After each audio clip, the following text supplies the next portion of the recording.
A delação de Mauro Cid vem causando muita preocupação no entorno do ex-presidente Jair Messias Bolsonaro. O Bolsonaro chegou a dizer que confia no Mauro Cid, que Mauro Cid não teria nada para depor, que em momento algum Mauro Cid poderia depor contra o Bolsonaro ou fazer qualquer tipo de delação. O fato é que a gente já falou sobre essa delação, do ponto de vista jurídico, há irregularidades.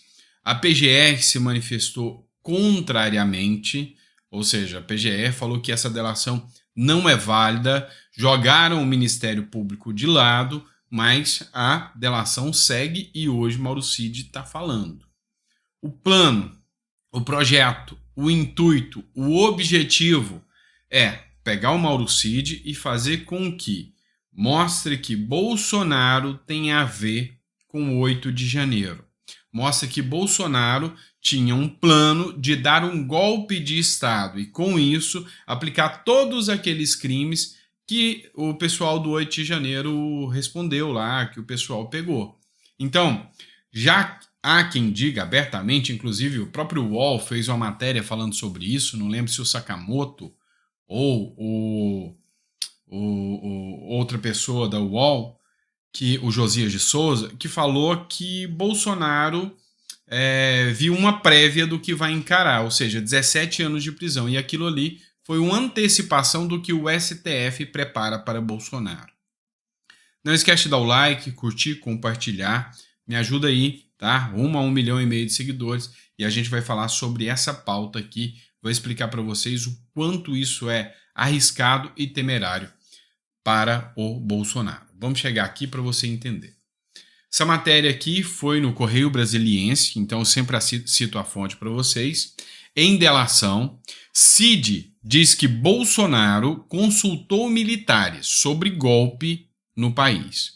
Em delação premiada, a Polícia Federal, o ex-ajudante de ordens Mauro Cid contou que o ex-presidente Jair Bolsonaro teria se reunido com a cúpula das Forças Armadas e com ministros da ala militar para discutir sobre a possibilidade de uma intervenção militar no Brasil. Então, o Mauro Cid falou que o Bolsonaro cogitava sim uma intervenção militar no Brasil, tá?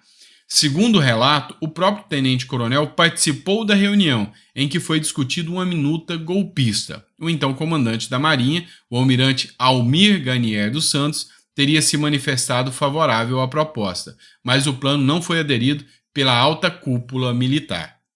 Vamos lá, vamos entender um pouco disso aqui, vamos falar um pouquinho para a gente entender.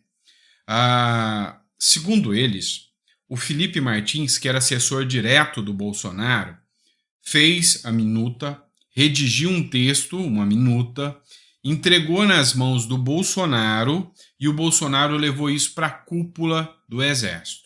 E lá na cúpula do Exército ele falou, tá aqui a minuta, alguém se habilita a fazer esse golpe? Alguém se habilita a fazer intervenção militar? Eles trataram como golpe, mas a intervenção militar, a aplicar o artigo 142. E aí a cúpula do Exército falou, não, ninguém vai fazer isso, ninguém vai aceitar. E aí só o Almir Garnier dos Santos, que é almirante, que disse, não, vamos fazer, vamos fazer isso. Mas o restante não quis.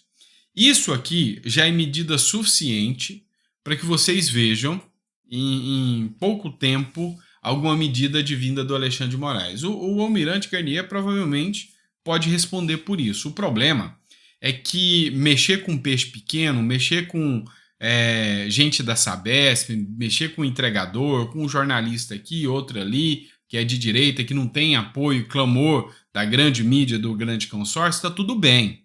Agora, mexer com um almirante, mexer direto com a cúpula do Exército, mandando prender alguém da alta cúpula, um almirante, né, da Marinha, uma alta cúpula, e mandar ele para cadeia, um mandato de prisão, assim como mandar o Bolsonaro também para cadeia, mexer com ele, são assuntos mais sensíveis.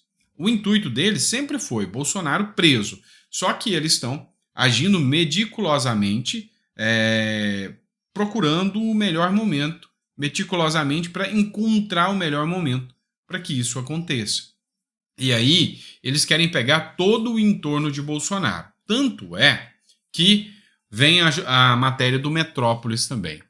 Paulo Capelli, celular de ex-PRF, diretor da Polícia Rodoviária Federal, tem defesa do artigo 142, após vitória de Lula. No celular de Silvinei Vasquez, chefe da Polícia Rodoviária Federal, na gestão Bolsonaro, há uma série de vídeos exaltando manifestações após a vitória eleitoral de Lula, pedindo intervenção militar. No aparelho também está salvo um discurso de novembro do ano passado, estimulando o então presidente a invocar o artigo 142 para permanecer no poder. Lembrando que o Silvinei Vasquez permanece preso. A acusação contra o Silvinei Vasquez é que ele interferiu lá no Nordeste com um blitz. Vamos lá. Também teve uma decisão do CNJ que decidiu afastar um juiz porque ele estava num grupo de WhatsApp e nesse grupo de WhatsApp tinha discursos também sobre o artigo 142 e sobre Lula. Pessoal, eu vejo aqui que todas aquelas pessoas que participaram de grupos de WhatsApp, que estão em grupo de WhatsApp e grupos de direita, estão hoje na mira, tá? Estão hoje na possibilidade de ter problemas judiciais, terem problemas em relação à justiça, ao STF e a atuação deles. Então, é muito complicado a gente ver hoje, sabe, grupos de WhatsApp, pelo que a gente viu, existia aos montes. Eram muitos grupos de WhatsApp que existiam, onde as pessoas participavam desses grupos, onde as pessoas, algumas postavam e algumas só viam o conteúdo que estava postado lá. Então, assim, é muito arriscado, é muito temerário você chegar num ponto em que o simples fato de você estar num grupo de WhatsApp, talvez eles queiram empurrar a goela abaixo de você um crime multitudinário. Fala que você estava num grupo de WhatsApp e você era um conspirador e você atentou contra a democracia. Isso hoje é muito arriscado de acontecer. Outro que faz parte do entorno de Bolsonaro e que também esteve no alvo dos assuntos hoje é o Assef. Tá? O Assef é o advogado do Bolsonaro. O Alexandre de Moraes preservou os dados de Assef não relacionados aos casos das joias. O que acontece? Sobre o caso das joias também, o Mauro Cid também delatou contra Bolsonaro, dizendo que entregou o dinheiro diretamente nas mãos do Bolsonaro. E, inclusive, que esse dinheiro é referente a 2 relógios, um dos quais o Assef comprou com dinheiro próprio e devolveu para Bolsonaro, para que Bolsonaro pudesse devolver e entregar para o TCU quando foi solicitado. Então coloca tanto o Bolsonaro nessa questão das joias em complicações, quanto o Assef. A OAB se manifestou. A OAB pediu a proteção do Assef. E no caso do Assef aqui, o Alexandre de Moraes falou, olha, nos demais casos atinentes a demais clientes, está preservado o sigilo do Assef. Mas no caso do Bolsonaro, atinente a joias, o sigilo advogado-cliente não está valendo.